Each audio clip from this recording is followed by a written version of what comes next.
Joining me in the Catalyst studio today are Meg Charles and Nicolas Genest of Codebox. Welcome. Thank you. Thanks for having us. So there's a lot of energy building up around Codebox. It's such an interesting concept. It's got so many cool layers to it. Coding school, community benefit, great operation as far as providing actual development tools and things. So Nicolas, let's start with you. Just give us a brief overview for folks who may not be familiar with Codebox as to what it all entails. Well, what I created Codebox for 3 years ago is essentially I wanted it to be an answer to things that I didn't like about my industry, technology. Well, I'm a born technologist. I've been in technology all my life. I think I had my first computer when I was in 1985, so I was like a baby. And I always known that my career would be in tech. And I've always worked in tech. It gave me a great career, but I always wanted to fix things that I didn't like about it. And two things came up during my startup career. I was victim of my industry as I was ripped off by elitist technologists all over the place. They didn't want to work for me. They didn't want to do what I needed them to do. They were always worth more, or they were worth better. And the other thing was it forced me to outsource some of that technology or some of those problems in places where I didn't get the value for the savings I thought I was making. Right. And in the meantime, here in our developed economy, there are people being left behind, and very smart people who just didn't have a shot at technology. And I made a discovery when I was in Silicon Valley. I was able to accomplish more and better things with Uber drivers and fed up nurses and teachers who couldn't see children anymore, just used up by the system. I was able to achieve more with them than with Berkeley grads or Stanford grads sometimes. And with the right mix and the right culture, I was able to build amazing teams, and it led to great endeavors. And I just wanted to industrialize or productize that thing and say, hey, this can be a thing for more than just me. And so at one end of the development spectrum, you found folks that were very expensive. Maybe you call it high maintenance, you call it elitist. Divas. And so the value, all those costs being considered, the value didn't make sense. Exactly. And then at the other end of the spectrum, the money expenditure may have been less, but the struggles with that are inherent to outsourcing, communication, time, things like that, sort of made the value not so great, but for different reasons. And so you found what sounds like a middle way where you were able to leverage the folks who had the abilities but just needed the skills to kind of to not have either of the things that plagued. Hard skills and soft skills. You really need to see, I think the one thing that differentiates our program to all the other boot camps out there are really the fact that we're business first, right, experience driven. And not only will we teach you 6 languages and you'll do a week with the blockchain and 10 of the APIs of the market you'll master. It's not about that. It's not just about that. It's also about, we'll teach you how to be operational day one in a business, how to be results oriented, how to behave in a meeting, be coachable, humble. All of these things that are so highly appreciated for modern day developers, this is really what we focus on. So not only are you able, but you have the right attitude too. Right. And just to back up a sec, so what Codebox is a coding school. And it's a coding school plus, right? It's a coding school where there's actually a consulting firm attached to the coding school. So as folks graduate from the coding school, they can go out and there's a placement service and they can find jobs all across the world, in the country and the world, or they can come to work at Codebox as part of the development team. So Meg, let's talk about the community benefit. I know this is near and dear to your heart. What drew you to Codebox? Well, Codebox is really at the end of, for me, a pretty illustrious career, where I started as a lawyer working with startups. But then, this was back in the 90s in telecommunications.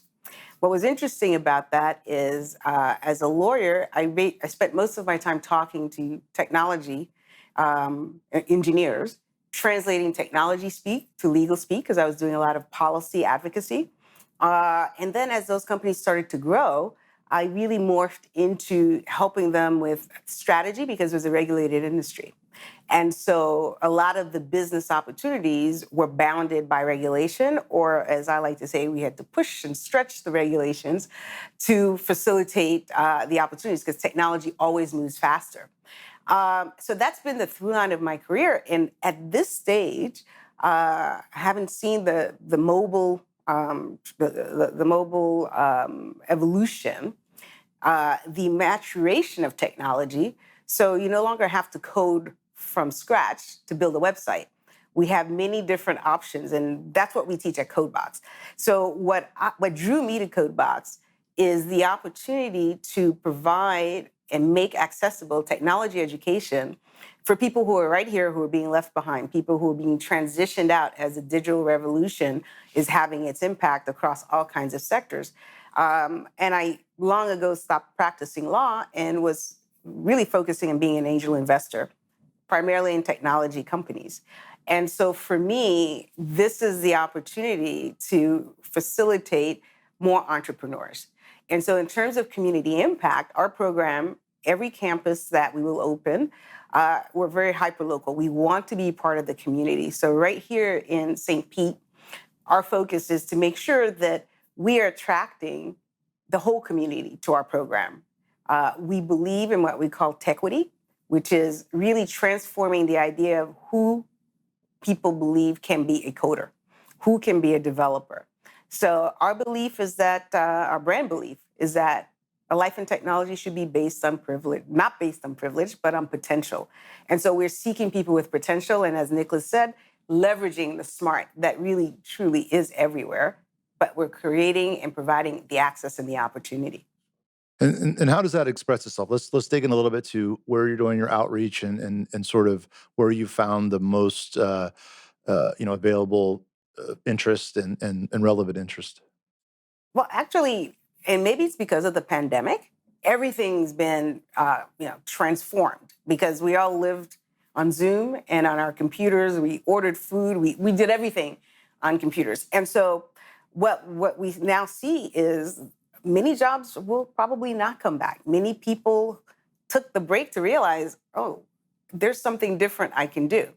And so for us right now in St. Pete, we're looking at partnerships. We don't believe in rebuilding. We want to leverage what's already in the community. So whether it's incubators or that are focused on helping women and small businesses, they need that additional technology support. Or it's basically young people who are realizing, okay, I can't do college right now, so I'm going to have to put that off. We provide an opportunity. And it may just be, like Nicolas said, the pastry chefs, the bakers, the people who just need a transition. So we're looking to really capture the whole community. We want to develop partnerships in particular to really focus on veterans. We think that's a very important part of our community that has been underserved, and we believe we can have an impact there. We're looking at underrepresented areas from economically depressed areas. So our aim is to be present in every part of the community and to really contribute to the evolution of career options for people. That's great. So, Nicolas, can you give us a quick overview of the coursework itself in the school and sort of what the mechanics are, of that? Definitely. So, Codebox is built to be a very intense program, and it's a transformational journey. So it lasts 4 months, and it starts with a 2-week selection process. So we're having you build a website from scratch, basically. And what you have at your disposal is like there's 9 pages worth of requirements, and it's thrown at you, and you have coaches, you have mentors, and you need to figure it out. If you make it during those 2 weeks, it means you have what it takes to just basically go through the entire training. Like your pace is okay and your interest level will be okay too. Because some people, and like it's very reliable, it's called the Genesis selection.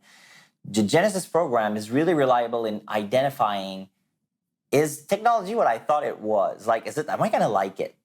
And the second is like, is a boot camp for me? Like, is it a longer term or more self-paced approach, better, more appropriate for me? So these 2 weeks are extremely useful to figure that out. And once you've made it to what we call the Odyssey program, you're going to go through 14 weeks. It's a marathon. And we're going to put 14 themes in front of you. And you're going to learn 6, maybe more, coding languages. You're going to debunk the web. You're going to learn how to operate and exploit the 10 best APIs of the market. We'll teach you how the cloud has been democratized through Microsoft Azure, Google Cloud, Amazon Web Services. Like, these things are like solve problems ready to be leveraged. So we teach you that. We debunk artificial intelligence. There's a week dedicated to the blockchain. So you learn how to work or handle less mature technologies and communities, because it's all based on open source. So at the end, you know, like, your toolbox is full of things you can leverage and be successful within your business. And what we teach you is how to apply this modern technology, these modern stacks, to real life business problems. So we created that immersive simulation. It's like, we created a business. It's called Rocket Elevators. And you're part of that business for 4 months, and you go through all of the use cases, and it transforms what you go through in experience. So when you run into something in your real career later, it comes back to you, because it's in the right part of your brain that it's been printed. And after that 4 months, what are the sorts of jobs that the students will be ready to go into? Well, most of them are junior developers, and they're going to start exploring, like, am I more of a business intelligence, data analytics person? Am I more like a full stack web developer? Am I more like a artificial intelligence model implementer? Is it more DevOps? And they get to explore all of these side disciplines through experience that we put in front of them. And at some point, they will gain the insights and the taste of, like, what they like and what they want to specialize in and when they want to double down on. And this is really where it starts being interesting, because, like, this is where, you know, this person will do DevOps, this person will do data analytics, and we give them the controlled environments for them to figure that out. And so when the student graduates, then there's a couple of different paths they can take at that point, right? There's an internal path sticking with Codebox, and then there's obviously placement services. Matt, can you explain that? Sure. We actually have, I think, 3 paths. The first is the more traditional. We develop in every community, as well as targeting students. We also look to work with businesses. When we select a community, we look for a situation where there's a shortage of workers. As importantly, potential employers who are looking for those workers. And part of our program is to find those employers, ideally have them as partners, so they're ready to take on people who are coming out of our program. So that's one path, and we place them. Then we have a second path, which is to come work within our, what we call Box Solutions, which is our solutions division. These students are paired with senior developers, and they do real commercial projects that we get paid for, and they have to deliver on time. So it's an extension of the program, because, as Nicolas mentioned, it's very immersive, which means they're doing sprints, very much like what you'll find in the real world. And so in those situations, what we found is a number of our clients are appreciating the velocity with which our graduates work. They're appreciating their business mindset, the business first. They're not wedded to a technology. So they're trained, and they then put into practice. We need to understand, what is the problem that this business has, and how do we solve it? And that's where that training, that imprinting comes into play. And what we find is, even though there at times there's hesitancy to start in terms of bringing our team on, they love our people, and we're finding that that's become an alternative placement route. Because unlike most consulting firms who are trying to keep their employees, we very much encourage people to hire our students. So that's an alternative placement path. And then we've had some people who had an interest in coding but had a business idea. that they also wanted to pursue. In those cases, those people can go off and do their own thing. So there are three basic paths that we see people take, but most will work in some capacity just to continue to improve their skills. That's great. And I think many of the folks on the CodeBox team have a real soft spot or passion for startups, and you're willing to work with them, even under the Box Solutions umbrella. And you've got a lot of creative ways that you support startups as with the students and with your own development. Absolutely. In fact, that's one of the things that attracted me to CodeBox, because at the point where Nicholas and I met and started talking about joining forces, I was very much focused on trying to solve what I saw as an issue for entrepreneurs, particularly women and entrepreneurs of color, is that inability to find that technical co-founder. And as I talked to many entrepreneurs, I saw that as a common point of failure, if you will. So, and now we're at the stage where angel investors, you need to be able to build a technology such that you're not going to get funding on a paper napkin, if that ever was the case, right? But and so that's why Nicholas and I joined forces, because I saw this as an opportunity to increase the number of technology-able people in various communities, and so now we forged on this to make this happen. I think the Codebox developers are, it's the best thing that can happen to a startup, to be honest, just because of their mindset and the fact that they're results oriented, the fact that they know like modern things that can be actionable today to help out the business. There's no better fit than a grad from Codebox to help out with a startup. And we have this program called Codebox Ventures, okay? And within that program, we incubate the technology of some startups that have what we call, we have many criteria, but like one of them is like double bottom line. So like not only does it have to be a good playground and a good learning opportunities for our grads, but it also needs to be like, it needs to do good. Like it needs to be impactful to society. It needs to have an impact. And we have we're at 6 now. We're incubating 6 of those startups. And it's like, as platform builders, we just go faster putting all the Lego blocks that we already have. We just put them together for the right purpose.